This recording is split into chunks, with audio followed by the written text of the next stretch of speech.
नमस्कार मित्रांनो, खूप लोकांनी व्हिडिओ बनवलेत लालबागच्या राजाचे 2 पाय, एक व्हीआयपी साठी आणि एक गरिबांसाठी. व्हीआयपींना एक स्पेशल ट्रीटमेंट दिली जाते आणि गरीब लोकांना धक्काबुक्की केली जाते. अरे पण तुम्हाला सांगते कोण जायला?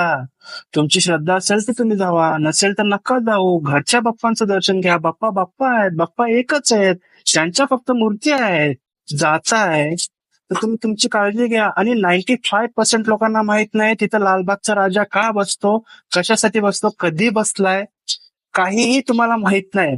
पण तुम्ही चाललेत आणि चाललेत तर कशासाठी? फक्त स्टोरीवरती किंवा स्टेटसवरती फोटो ठेवण्यासाठी चाललाय. तुम्ही तिथं गेलेत, दर्शन घेतलेत आणि आलेत असं नाहीये. जो जो चाललाय तो तो फोटो काढतोय, स्टेटसला ठेवतोय. हात वरती असण्याच्या जागी मोबाईल वरती आहेत.